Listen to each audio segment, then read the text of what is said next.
Now tuning in to Earbud Media. Audio for everyone.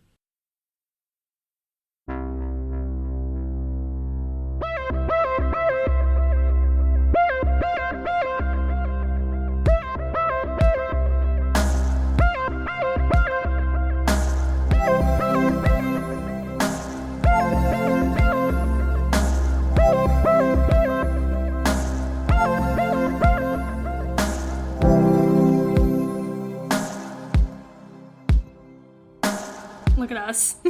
Look at us doing our job. All we have to do is press record, but every time I do feel like it is a monumentous task. Right. It's honestly brave. It is. Sometimes I feel like I want to go back to a place where I used to get like gold stars on a columned chart for things. Oh, totally. Like, yes, did brush my teeth, gold star. Yes, did make my bed, gold star. I need the presence of stickers, I think. Yeah. Especially I think that's fair. right now. Just little validations, you know? Yeah, absolutely. Did listen to one podcast today, gold star. Did not spend more than 30 minutes on TikTok, gold star. Just yeah. got my screen time notification where my phone is like, hey, you spent a lot of time on TikTok today. Please move on to something else. And I listened this time instead of ignoring it. Gold star. Great. Thank you. Wow. Congratulations. Honestly, that's brave. That's very good. I feel like it's the first time since March that I actually listened. I don't know what it was about today that I had self-control. Yeah. But it's so hard. It is. It is. It's frustrating. Absolutely. I am absolutely flabbergasted and honored today to have the guests that we have. I feel like somehow in a serendipitous way, we've gotten to the like crux of this text, like the best, most like Twilighty chapters in Midnight Sun with an ideal guest. And I'm so excited that you are here with us, V. Welcome to the space. Thank you so much. Thank you for having me. It is great to have you. For anyone that has the audacity to not know who you are and the work that you have been doing within this space since like I think 2013, if I'm not mistaken, would you please enlighten them on who you are and what you do? Well, I'm somebody who's feeling quite old at the moment, hearing the word 2013. But I've been a Twilight fan since 2008, which makes me feel even older. I have kids on TikTok who are like, I was born in 2008. And I'm like, please never talk to me again. Oh, boy. Oh, no. That's wild. But hey, my name is V. I go by VL as Alice Cullen in the fandom. And I am a Twilight content creator and cosplayer. So I cosplay as Alice Cullen for a Twilight acting troupe called the Olympic Coven. And we are the in-house entertainment basically for Forever Twilight and Forks, basically the biggest, greatest, most fandomiest Twilight convention there is, and it happens every year in the real Forks, Washington around Bella's birthday. So that's who I am. That's what I do. Oh, amazing. It is a joy to be able to have you in this space, and the idea that there are still fans that were even born after the series is really freaks my bean, honestly, because I teach middle schoolers, and so I see them often reading Twilight, and I'm like, you were not alive. You were not alive when this happened. I'm glad that you are reading this. Welcome to this space. Excited for you to cry. But also, you were not alive. What happened? I know, it's crazy. And I think a lot of it is people getting into it because their older family members were big fans, or because they're seeing it kind of come up on spaces like TikTok or Instagram and they want to know what the hype is all about. So yeah, younger and younger fans. And it's nice because it's nice to know the fandom is thriving and it's getting an infusion of new blood, so to speak. So yeah, it's just weird when they talk to you and they're like, I'm 11 years old. And I'm like, is it even legal for me to talk to you? Get out of here, you know? Why are you on the internet? Please leave. Exactly. Like, aren't you stuck in a crib somewhere? Like, yes, I did not follow that at all as someone who was 11 and also on the internet. But seeing it now from the other side is incredibly disorienting because I feel the same way. I'm like, why go play outside? Like, exactly.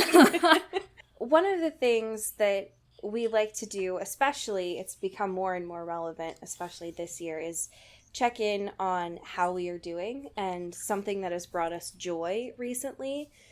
V, would you do us the honors of letting us know how you're doing and something that makes you happy or has recently? Okay, yeah, would love to do that. So, I'm doing well. Thank you so much for asking. I hope you guys are doing well too. I know it's a weird time for basically everyone. Like, if it's not weird for you, like, who are you?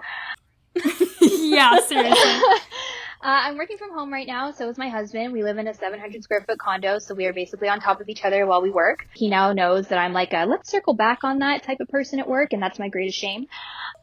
So yeah, that's been fun, but grateful that we are both still employed and aren't living that type of life right now.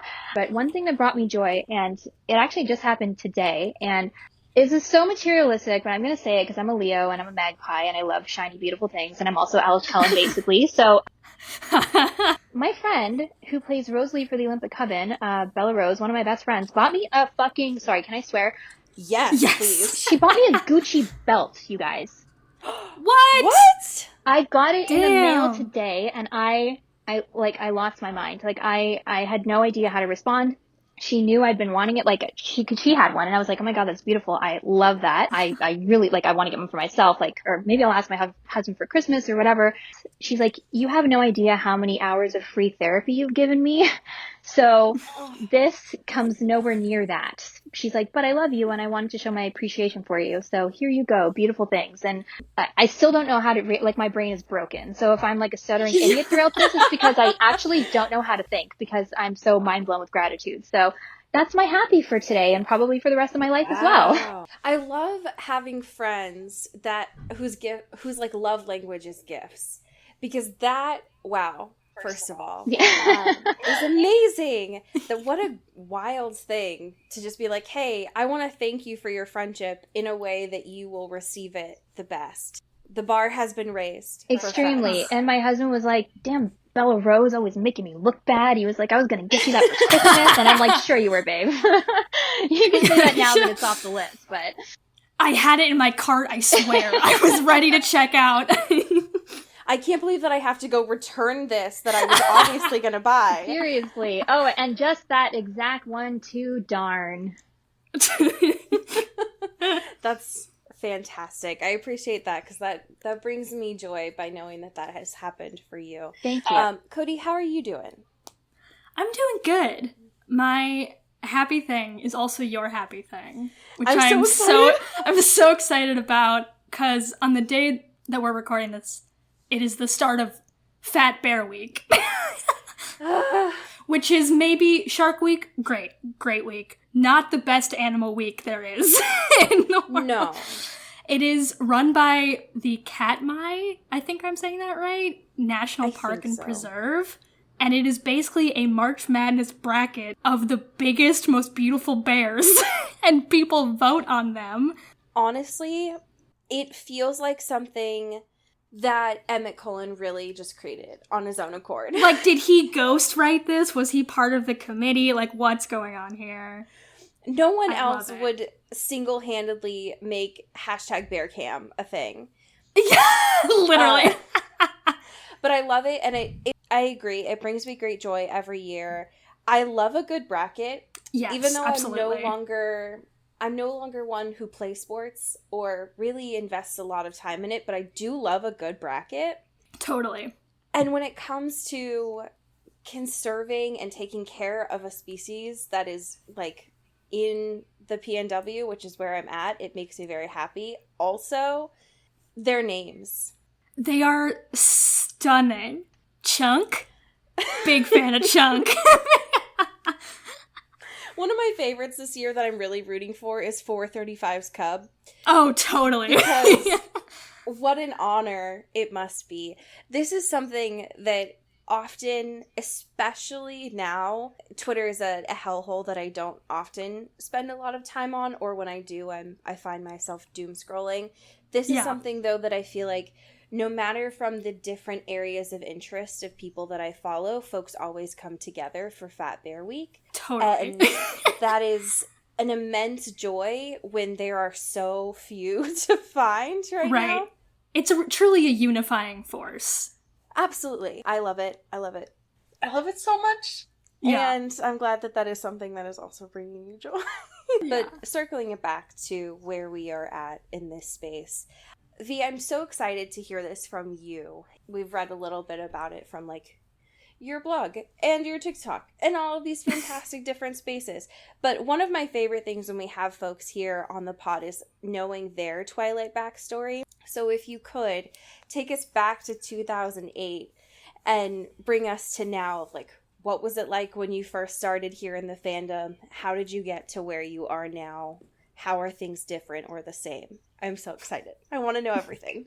So I mentioned that I've been a Twilight fan since 2008. I actually read Twilight in January 2008 after a breakup. I'd been with a guy for about 4 years, and it just very clearly wasn't going anywhere. And so I made this tough decision to end the relationship, and it kind of left me in this like black hole of despair because I'm like, no one will ever love me, and like, you know, you want something to like fill your time with and like distract you. And at that time, I was pretty active on LiveJournal, and there were a couple of celebrity communities that were talking about this book that had come out, and it was being made into a movie series, and you know, casting news had just started to come out and things like that. So I decided to check it out, and that book was Twilight. So I went to the bookstore, and I mean, even if I hadn't heard the buzz, I think I would have been drawn to it anyway because the cover is beautiful. Like, yes, you can judge a book by its cover. It was really pretty, and that drew me to it. Like, I'm not ashamed to admit it. I'm a very shallow person. So I picked it up and I read it, and I was like immediately obsessed. I was like, what is this? And because it hit me in like all the feels that I needed at that time, I was like, oh my God, Edward loves Bella so much, and like I need that and I want that. And like 12 years later, I'm like, do I though? Like, you know, does anybody need that type of love? Not really. But, you know, I was really like obsessed with what I was reading, and I literally stumbled out into a snowstorm to buy New Moon and Eclipse, and Breaking Dawn hadn't come out at that point. So read those in like under a week, then was just like obsessed with this. So I got all my friends to read it, and they were reading it like kind of reluctantly, but then they were like, hey, like when I was reading Twilight, like I kind of pictured Alice as you. And I was like, for real? And they were like, yeah, like physically she sounds like you. And like I kind of was so obsessed with like Edward and like viewing him through Bella's eyes at that point that I hadn't even really like considered Alice. Probably because we're pretty similar, and I was like, nah, I know you, you're kind of boring, like, I'm not going to focus on you. This guy, though, he's hot. He sounds hella hot. Like, I want to focus on that. So my friends were like, no, dude, like, you really, like, she's basically you. So I was like, okay, well, I guess I'll think about that a little bit. So we went to a midnight release event for Breaking Dawn, and I was dressed as Alice, and my friends were Rosalie and Bella, and I did like a little Alice-inspired look. It was like a masquerade ball type of thing.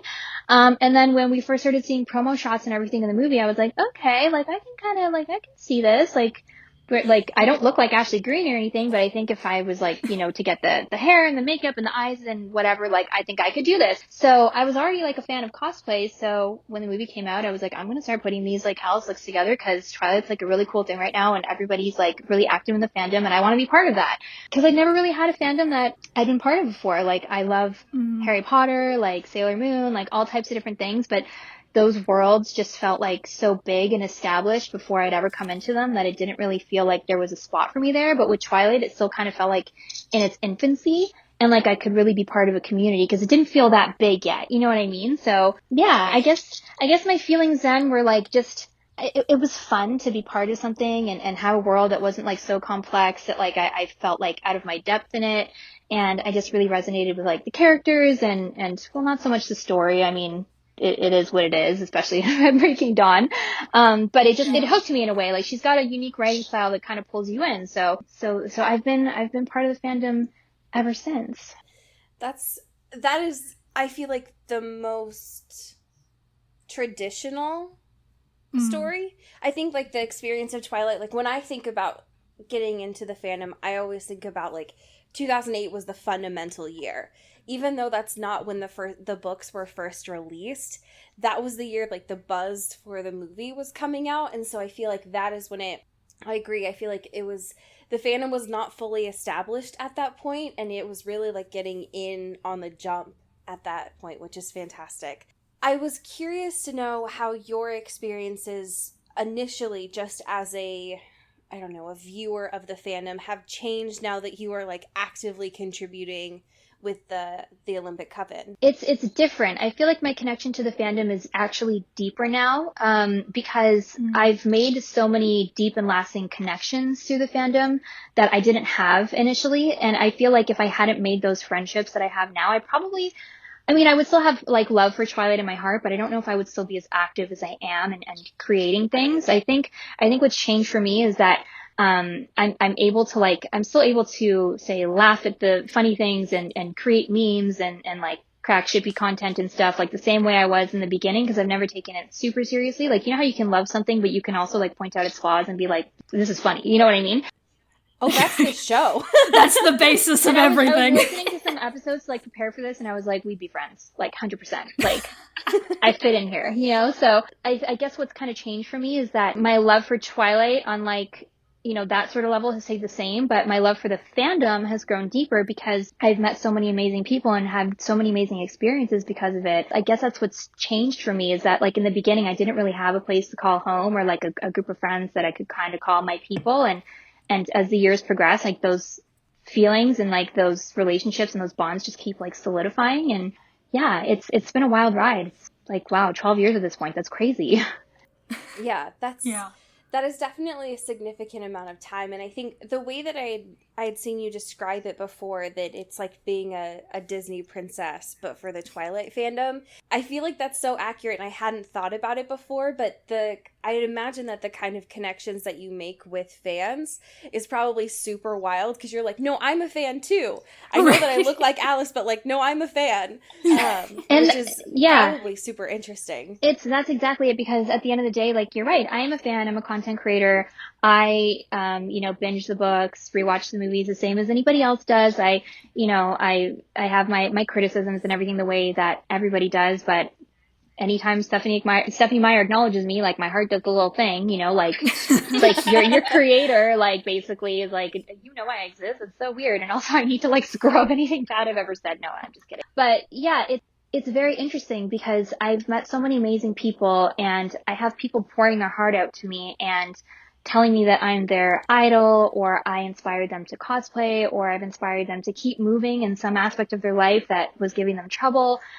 People come to me for all types of advice, fashion advice, cosplay advice, life advice, boy advice, like just everything. I think the thing I'm most proud of is that, you know, although I am also a fan, I've been able to create almost a safe space, like a pocket within the fandom where people feel like they can come to me and like they know me and they trust me and they value what I've had to contribute. So that's been really, really special, I think. Yeah, I think that I would imagine that, as you said, like, that definitely deepens the appreciation for a fandom, especially one that, as I've understood, this fandom has definitely grown and like matured with age. And I think that if I've learned anything from this fandom too, is that we are still able to love this content and appreciate the experiences that it's gave us, but also still be critical. Yeah. And I think that is the best way I think it's a healthy way to approach media of any kind, is like, yeah, validate your feelings. I'm glad that it made you feel this way, but also, you know, there's things to be critical of. Of course, especially when you consider the time that the story was initially written. Right. Society looked different then. 15 years doesn't feel like a long time, but in terms of certain progressions, it certainly is. Attitudes that we have. And, you know, the conversations that are taking place now regarding, you know, racism, you know, representation of the Quileute people, those conversations weren't necessarily happening on this scale back then. So I think it's great that people are talking about it. And I think you're right. I think it's possible to love something and be critical of it at the same time. You don't need to go so far as personal attacks or, you know, anything like that. But I think it's healthy to look at things and say, okay, I love this, but this isn't necessarily why I would want this in my own life, in real life, or, you know, I love this, but we need to look at people that maybe aren't in as privileged a position as I am, who may have been harmed by the things that I love. So I think that's very, very important. Yeah, I think that we are on the same page, and I think that it is, in a way that has made us approach having this discussion about Twilight for the past 4 years manageable, is like, we're going to talk about it, but we're also going to be critical, because I do that with everything. Right. And I think that, for me anyways, I don't know that there's anything that I, like, 100% agree with, because I don't know that it would be, I think to me that doesn't represent who I am. So I think that makes sense. We have a couple of current events to get to before these two, like, buck wild chapters. Truly wild. Just, like, the most Twilight-isms in 2 chapters that we've had so far. The first of which is a little bit out there. Cody, do you want to take us to Theory Corner? Do we have a Theory Corner? I guess we do now. I guess we do now. Just the red string conspiracy theory corner. So this is from Comic Book Review, CBR, I think that's what it is. Yes. And it's basically a theory that Bella Swan is actually half werewolf. Which is really something. Right. It's like, why, when? Has this been like a long festered theory? Like, was this person sitting on this for like a long time and is like, this is the moment, this is my thesis, here you go? Had just tried to pitch it to several different media outlets. Because there's like a lot of research here, and like there's a lot of like arguments made, and it just seems like something they've been working on for a while. It's like, I know this is my truth. Like, hear me out. The theory seems to be doubling down on the fact that Bella Swan is half werewolf. And I can't tell if this person is thinking specifically the Quileute wolves or if like actual werewolves, because hopefully this person understands, right, that like Quileutes aren't wolves. Right. They're just children of the moon. They just chose wolves because they were like, so cool. Yeah, wolves are sick, so wolves are dope as hell. Yeah. But this is like a 5-paragraph essay, red string all over the walls of like, no, actually, this is what Stephenie Meyer meant. And I don't know how much there is to this, but I do appreciate a theory.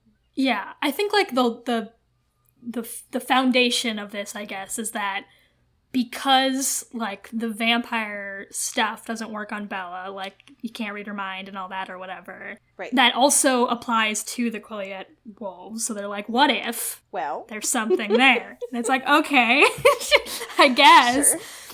Yeah, Interesting. The next piece here that brings me great joy is that for folks that have not yet had a chance to go to the original house for Bella Swan in St. Helens, Oregon, I'm so excited that you are now able to do that digitally. Oh, finally. Finally. Give the people what they want. So the current owners of the house, Amber and Dean Newfield, they've had this on Airbnb for a while now, which is great. Love that for them. The part that I'm actually very excited about is that you can now purchase tickets to go through this home virtually through Zoom. So that's unreal. I mean, they're doing it at like $25 a pop, which isn't bad. Yeah. That is not still nothing. A lot of money. Yeah, it's still a pretty penny. But that's great. Honestly, I get it. I think that this is something that they hopefully have after some of the like lockdown things ease up a little bit. As someone whose partner lived in St. Helens for all of their life, and I've been there multiple times, there's really not a lot to it other than this house and the high school. So I think if you're able to do it virtually instead of driving an hour outside of Portland to go see it, I think that's great.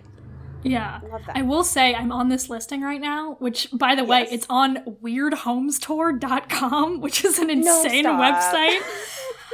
But literally the first sentence of this description is, in 2008, a low-budget movie by the name of Twilight immortalized a quaint little house in St. Helens. It's like, first of all, way to just nag the Twilight franchise right off the bat, even though that's the only reason this will make any money.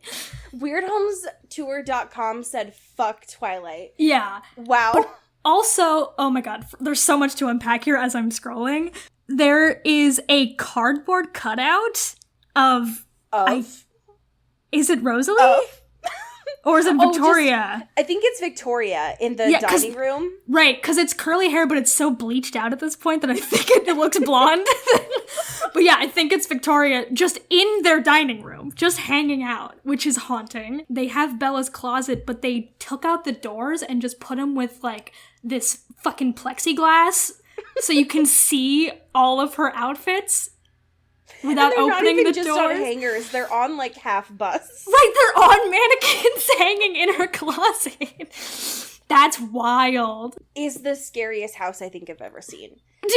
The photos here are not doing them any justice. And, like, I've been to this house before. It's beautiful. It fits the mood. The photos here look haunting. Yeah. Wow. This is... unreal that you would exist in a home where you need to go to the kitchen, but there is just a cardboard cutout of Victoria just hiding of a bona fide murderer. Just chilling. Exactly. In a very quaint space. Like, you already have to worry, and I know that these folks worried about this quite a bit initially, of, like, people would just show up to their house. Like, they have a sign outside that's like, hey, real people live here. You can take photos, but, like, respect the property. Yeah.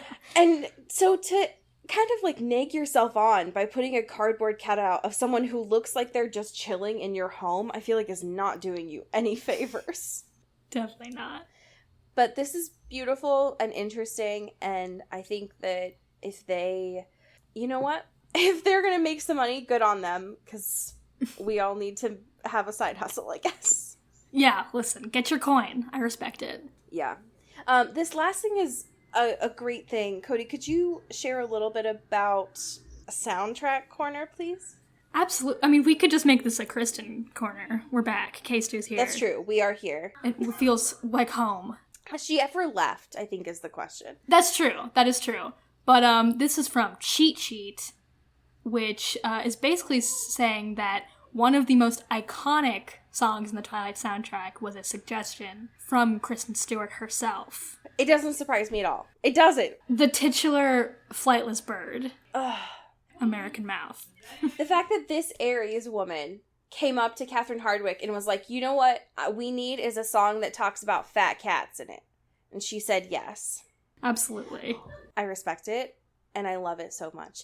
That reminds me, V, do you have a soundtrack that's one of your favorites? Probably the original Twilight soundtrack. I go with original Twilight across the board for everything, book, movie, soundtrack. It just holds the most nostalgia for me. But can I go back to the weird home tours for a second? Please God, do. Yes. Okay, because I have insider info on that. Because our Bella from the Olympic Coven, well, she played Bella the last 2 years. Our original Bella was on maternity leave. Anyway, she was there for the weird home tours. She went out to be Bella in the house for the tour. I saw that on the description, but I didn't know if it was that's so wild. Yeah. Just imagining. Yeah, she stayed in the house for the weekend. She was there with her boyfriend, and during the Zoom tour, she was basically like a glorified living Bella prop and invited them into the house and was on her bed, like, doing stuff. The most iconic things came after the tour ended because they had a whole weekend to create content in this house. I had the idea. I'm taking credit for it.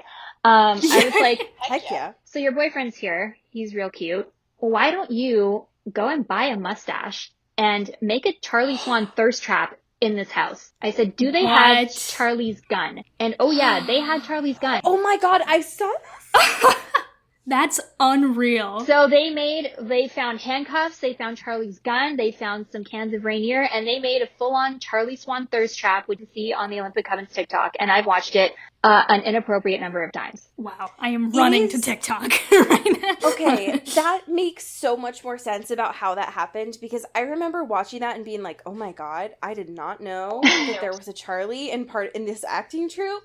That makes so much more sense. I mean, it was like, all I had was the idea, the cinematography, the opening shot of, like, Charlie, like, dropping his handcuff on beat with, like, his gun held phallically in his hand. Like, that was all them. That was some stellar pornographic art direction right there.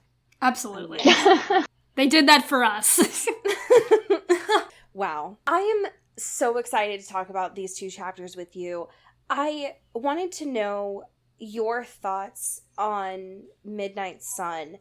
Did you read Partial Draft 4 back in 2008? I did, and I devoured it when she made it available on her website, which did make it a little bit difficult to go back to it.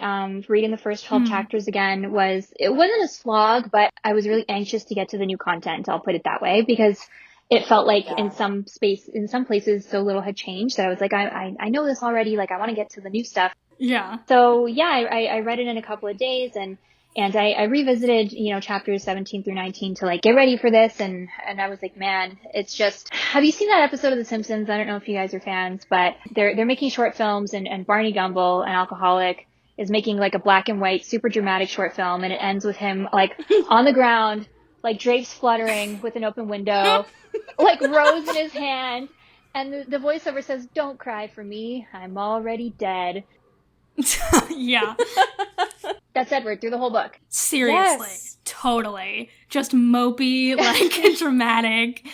Very dramatic. And I made notes. The biggest sad e-boy to have ever existed. Oh, It's true. Literally. It's true. He would have so many followers on TikTok just for being like pretty and mopey. Oh my god. I don't want to imagine that world.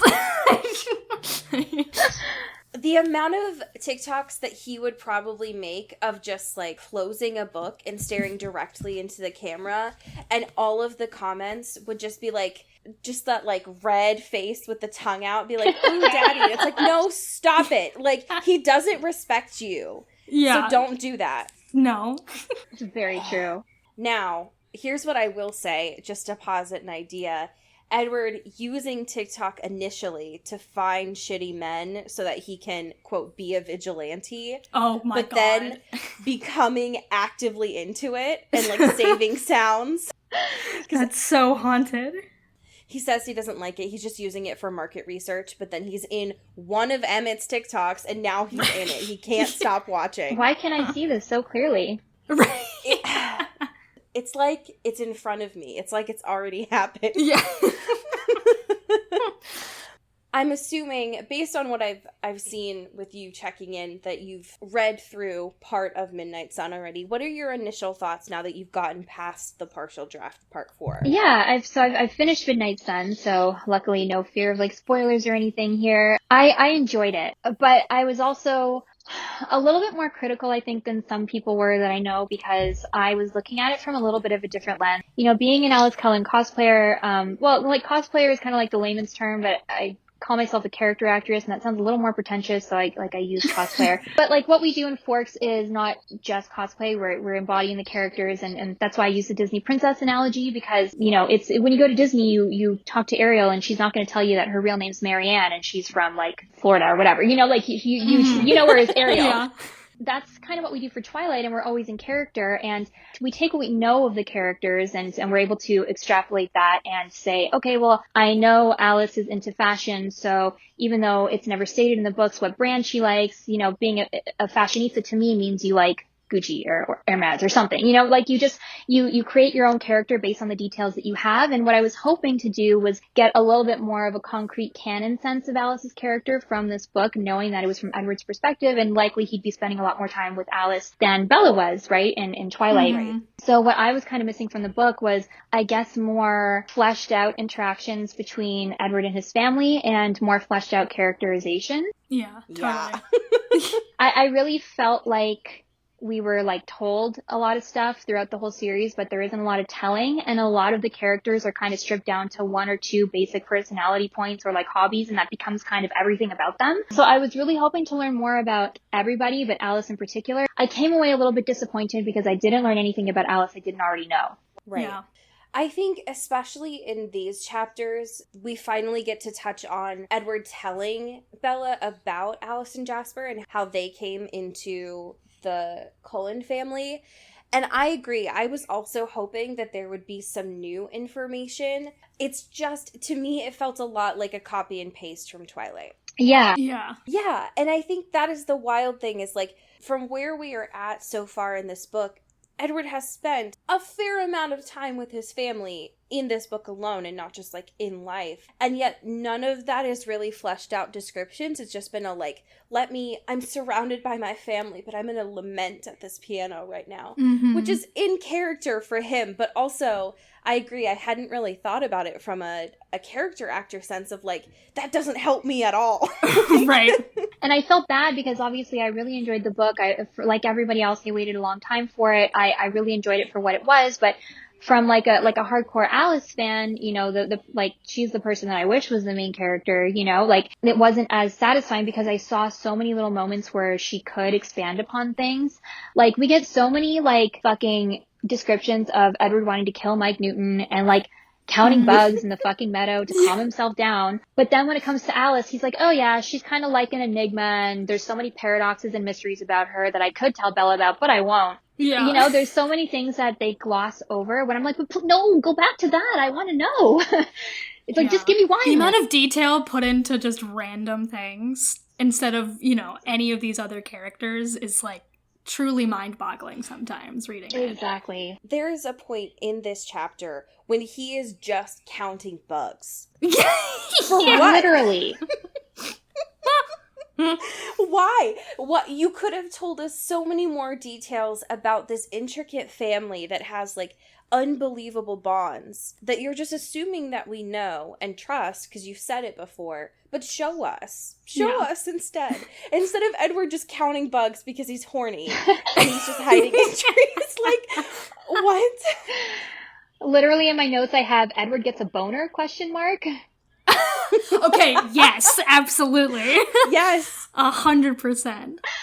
It also doesn't help that Stephanie titled this chapter of 17 Confessions, because I was like, well, all right, so I know what I'm in for, because I've listened to this song so many times. And then it's just it is just so much of him being like, I'm a man on fire, and I have to hide in these trees, because if I get close, you'll see my huge dong. So instead, I'm just gonna... Bella, back away! Don't come any closer! It's interesting because the man on fire thing makes a reappearance in Breaking Dawn. Jacob describes him that way as well. It's a little parallel. And it makes sense, right? Like, I get it. Like, he's a man who is burning himself all the time. Mostly for, like, no one else is doing it to him. It's just him. Yeah. So I get it. It's just, but there are so many Twilight-isms in this chapter alone of, like, they are getting so close where it looks like they're going to touch, and then he just literally flings himself back. And it was so hard to read this on the page and not see it the way that it was in Twilight, because the way that Robert just, like, crouches on that tree branch is, like, forever cemented in my brain. Yeah, just seared in your corneas. Like, it is there. No other interpretation will do. I can't imagine it any other way, especially when he talks about that old tree, like 800-year-old branch that he snaps off just to make a point. Sir, think about your contributions to this national forest. Yeah. Once, please. Will you care about your local ecosystem for once, Edward? I beg of you. You have to respect your elders, and the way that you respect your elders is not by snapping them off of their family and throwing them just for funsies. He only respects his elders if they're named Carlisle. True. That's true. True. You're not wrong. You are not wrong. Which also, I completely was not expecting. This memory that he brought up took me by complete surprise of when he's, like, trying to calm himself down. And the only thing that will calm him down is when he remembers going back into Esme and Carlisle's embrace, and it nearly broke me. I was not expecting that kind of emotion in here. And for Esme to just be like, my son, I love you, was not the kind of emotional maturity I was expecting in this chapter. Yeah, I feel like this whole time up until this point, like, Edward is so stoic and, like, unemotional. He's like, I don't have feelings, what are you talking about? And then this moment, he's like, oh god, oh, my heart just fell out on a plate, here we go. Have all of it, take it. Which makes a lot more sense for the fact that he compares himself to Hades all the time. Oh my god, of course. Hades, yeah. the first E-boy, True. You have to. The original E-boy. The one who started it all, some might argue. Yeah. And so he has to be a little bit more emotional for that comparison to make sense. Mm-hmm. But I was really surprised by the fact that he kept referring to himself and his decisions as those toxic seeds. Aren't you talking about yourself a little bit much in here, Edward? I know this is your book, but sir. Right. I know this is your space, but also, you are not alone. It's very dramatic. Also, yes. Yeah. Exactly. Oh, totally. The other thing that I was really surprised about, like, we get to the part where he's talking about the brand of heroin, which is still, like, whoa. You think that, I know it's integral, like, it's already in the canon or whatever, but, like, yeah.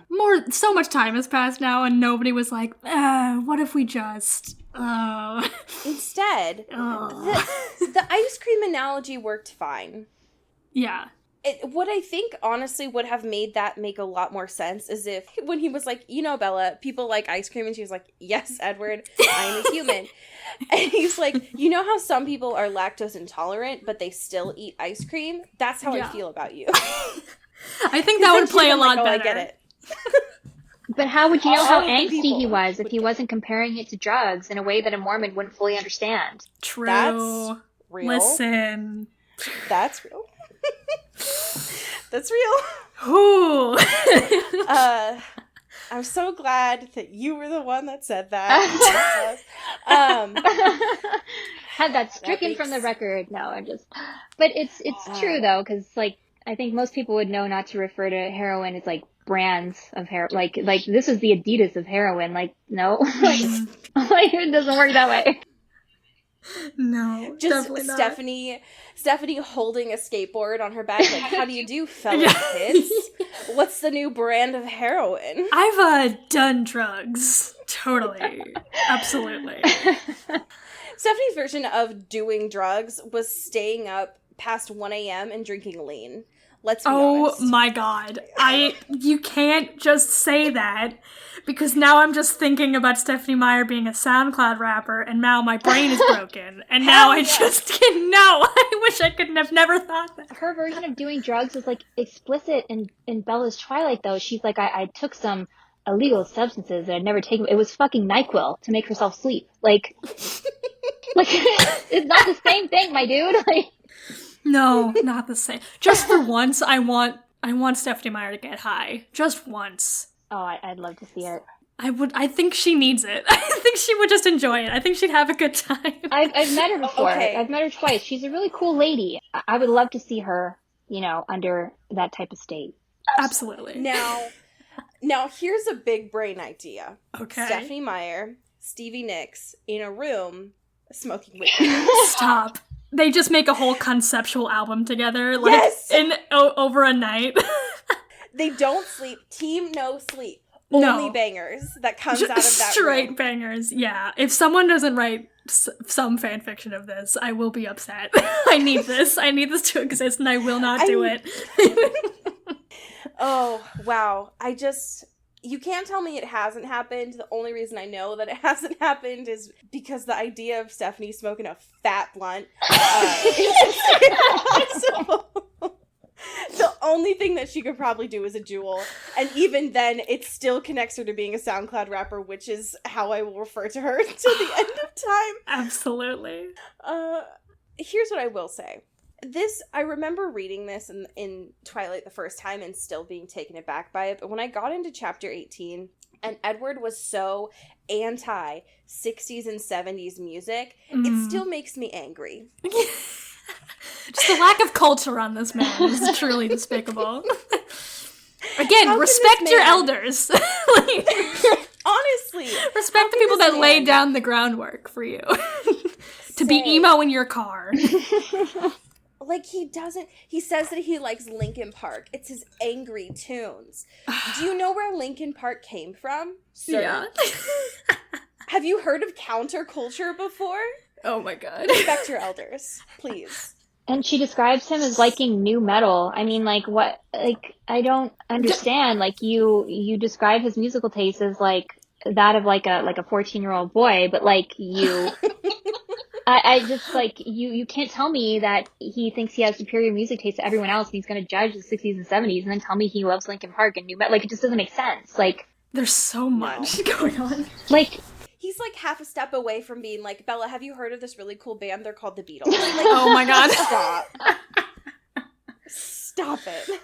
I want to see his Spotify end of the year, like, wrap up playlist so bad. God. What would that be? What is it? What's in there?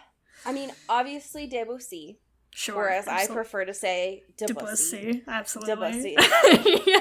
Then Linkin Park. Yeah. Those have to be like the top 2 artists. Yeah. The third artist, obviously, is... Comedy of Threes. You got this. Thank you so much. I'm imagining... And you know what? Actually, I'm going to double down on what I said before. I actually think he likes Billie Eilish. Oh, sure. Yeah. Yeah. but the funny thing here is that if Edward doesn't like the 60s and 70s, it implies he likes the 80s, which I'm down with. But it fits my headcanon that Edward had like a flock of seagulls hairstyle in the 80s. Oh my god. That is perfect. Plus, he had what everyone else wanted when putting that much hairspray in your hair, is he could just truly stop breathing. It's true. Everyone else said, like, oh yeah, just don't breathe when you're doing it, but they still smelled it. Like, that's how we got, like, they got high back then. Right. He, like, really, no breath. Yeah, nothing was holding him back to getting the hair of his dreams. I need to see Robert Pattinson as Edward, as in the 80s, more than I've ever needed anything in this world. Hear me out. Robert Pattinson as Edward in San Junipero, just in the background, just vibing his 80s fucking life. Yes, I need it. Agreed. He would be like a pizza delivery dude or something. Totally.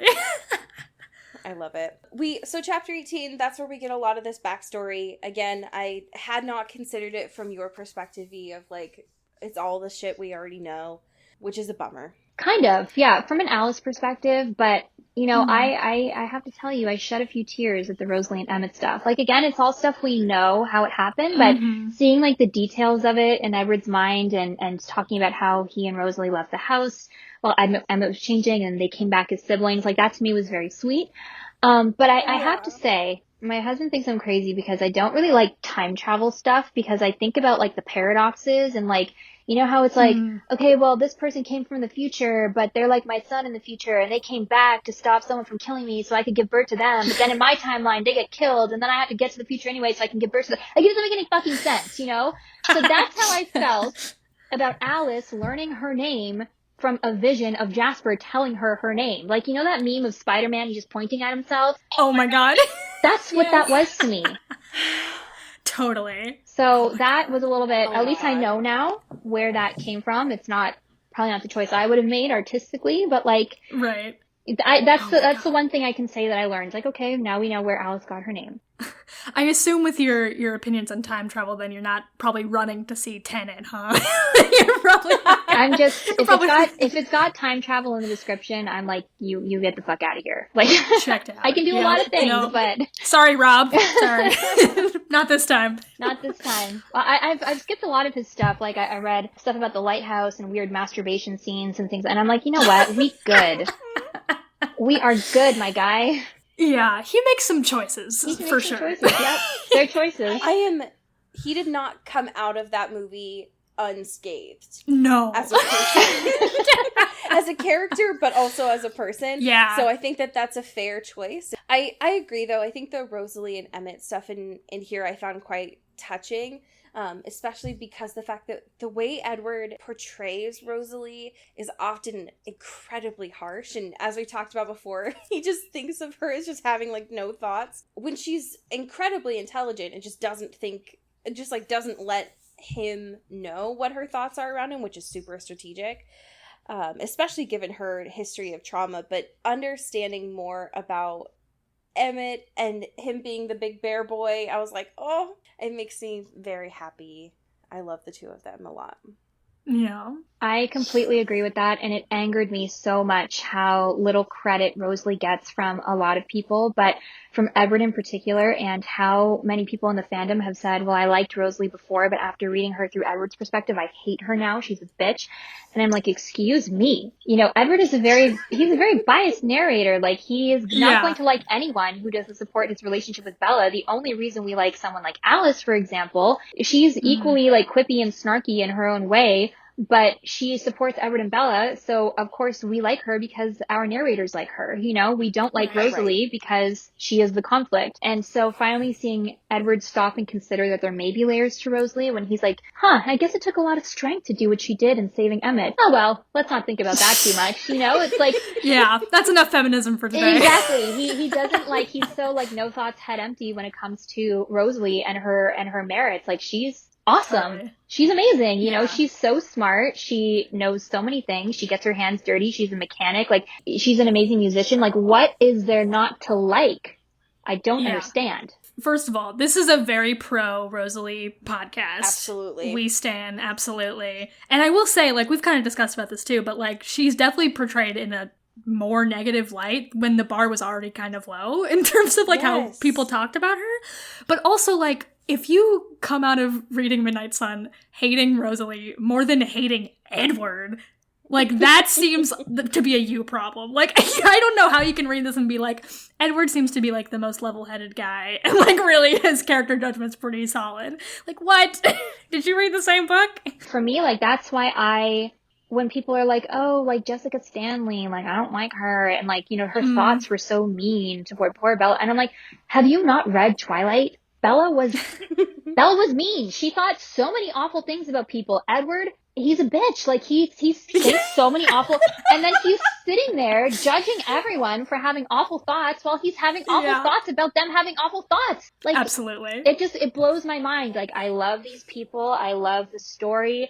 I'm sucked in every time the way it's written, but like, you just need to like sit there and think about it for a minute. Like, just don't think about the words on the page. Think about what like this character is doing, you know, and how he's saying it, because he's a hypocrite is what he is. Yeah.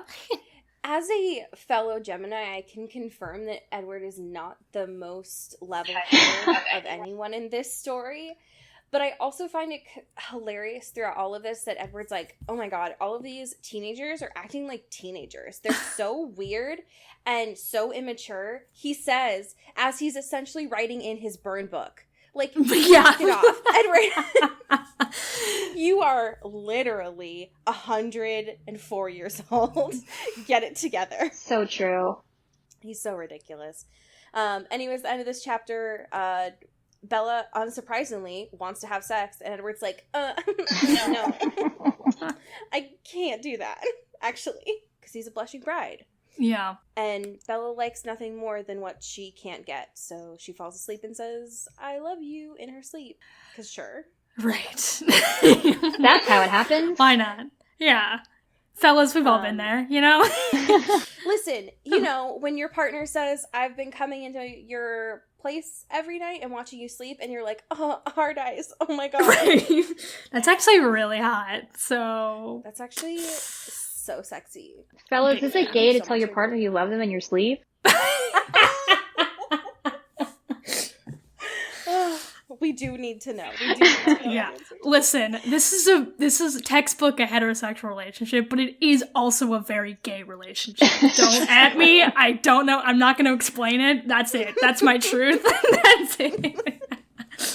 So real. I am so excited for the chapters that we have next week. One, because chapter 19 is titled Home, but more than anything, chapter 20 is titled Carlisle. Only Carlisle. And there's been a lot of Carlisle in this book, which makes me very excited for what that chapter has to offer. So I'm very excited. It's what we deserve, I would say. I agree. Speaking of what folks deserve, we have a lot of love to give to our patrons. The first person who I am going to thank is Kylie Minty. Thank you for your money.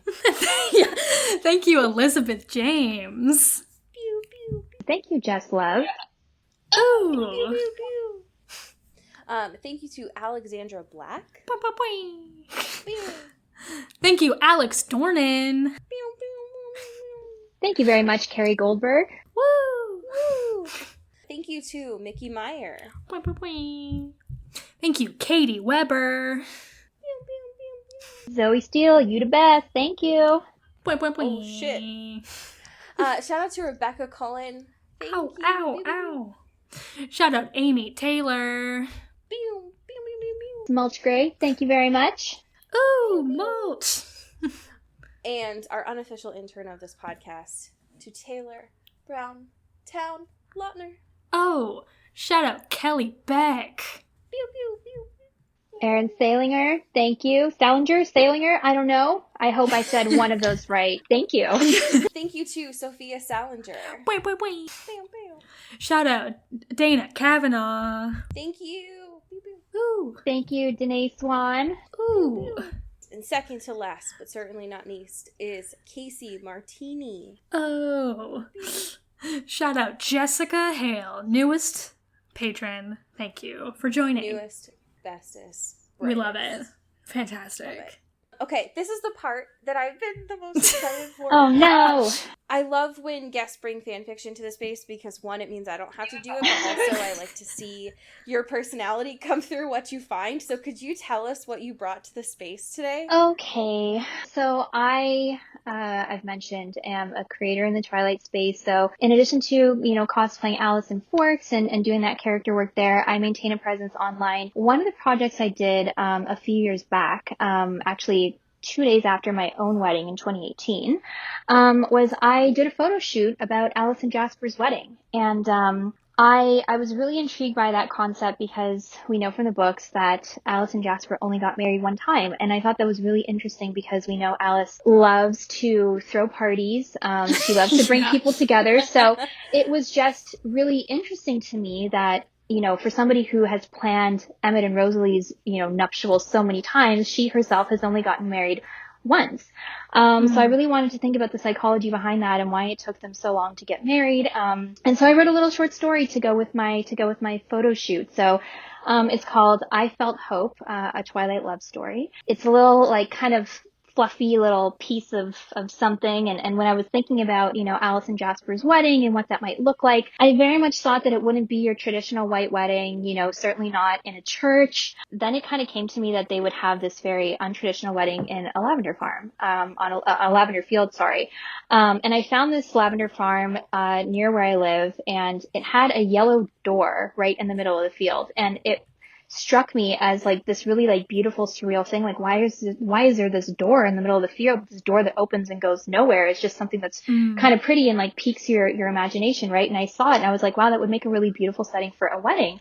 I think I'm going to write my story around Alice and Jasper's wedding and how they got married in this lavender field and how she didn't wear white that day. I thought, Alice wouldn't wear white because she's not really your traditional bride, and she would want to wear something colorful because Jasper in his past has had too many colorless days.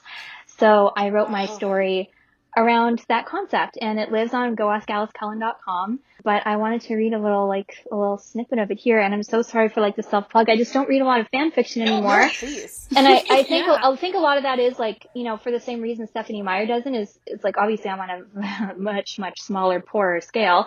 But you don't want to accidentally steal somebody else's ideas when you're a creator. So I've kind of just sort of stuck to my own thing, and it's one of those things where when I have an idea, I like to know that it's mine and I'm not accidentally ripping someone else off. And this is one idea I can say that I've never seen anywhere else for Alice and Jasper. So I know it's mine.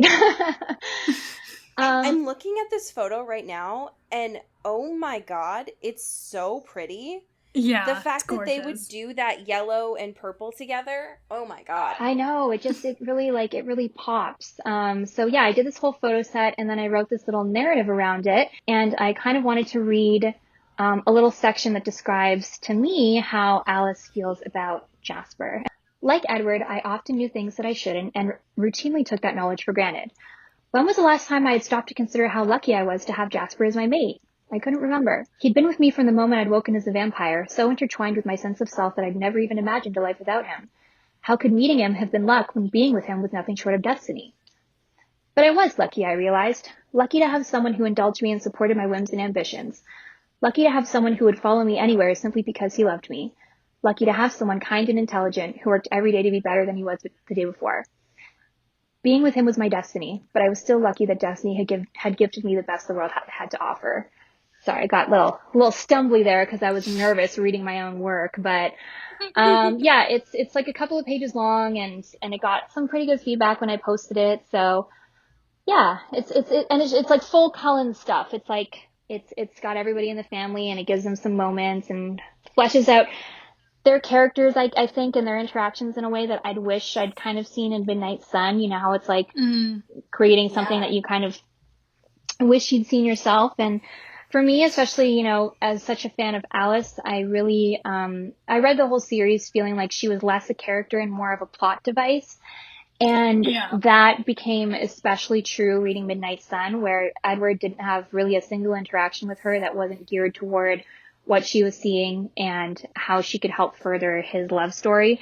So I really wanted to, you know, one of the things that I try to do with Alice is give her space to just be a person and not just boop, boop, boop, like vision generator, you know? So, so that was kind of my intention with this, was to just delve deeper into Alice and Jasper's love story. And, you know, the story has kind of the beginning and through the end of the whole wedding thing. But then at the end of it, there's some photos I took as well that just kind of showed like conceptually what it might have looked like. So yeah, that's that.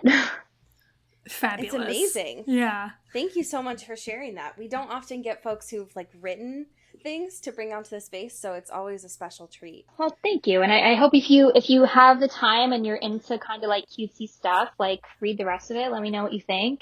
Hell yeah. That's awesome. Aside from your website, where else can folks go to support your work? Sure. I'm most active on Instagram, so I'm at mary.alice.brandon on Instagram.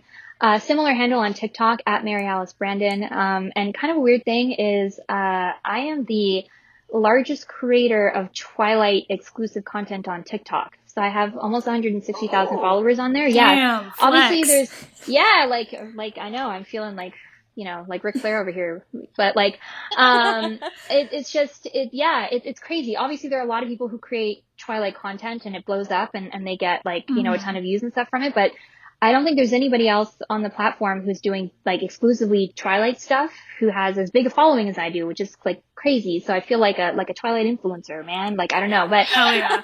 That's the dream, baby. 2020 is crazy. Paying that mortgage with Twilight influence money. No, not at all. I'm on Facebook as as Alice Cullen. So those are the places where you can find me most often. I have a Ko-fi if anybody wants to donate toward my success in any small way. Being a cosplayer of any stripe is expensive, but you know, Alice, she wears them designer digs. So any support that, you know, people are able to toss my way is amazing. It has been an absolute blast chatting with you. Thank you so much for your time. I will say I was like a little bit nervous going into this because I was like, oh, I don't know if we can like curse like we usually do. I wanted to be like on my best behavior, and so it has been such a joy to be able to get to know you as a person as well as the work that you do. Totally. I think that as someone who appreciates cosplay, I think that the perception is often just who you play and not who you are. And so it has been nice to, hopefully folks will get to know who you are and further support the work that you do. So I appreciate that. I'm not like cute, so I had to develop a good personality. So there's that. Welcome to the club. Ayo. That is us right here. You know, it's the club, like, please take my membership. But yeah, no, it was so nice, you know, to be on the show and, you know, kind of, find a space to talk about Twilight where it's not super serious business all the time. Cause I'm in a lot of Facebook groups, and if you like crack jokes or share memes or anything, certain types of fans will really come down on you. So it's nice to just kind of like chill and shoot the shit. But until next week, folks, as we say here in the Pacific Northwest, get bit. And get whipped. Ooh. Into the Twilight is an Earbud Media production. Our theme music is by Eli Krause, and our artwork is by Maddie Padilla. Follow the show on Twitter at Into the Twilight, and support us on Patreon at patreon.com/intothetwilight. Send us an email or a fanfiction at intothetwilightshow@gmail.com. You can find Allie at Into Wild Places and me at Cody Crow.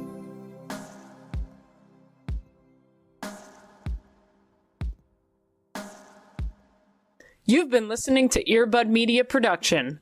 Earbud Media, audio for everyone.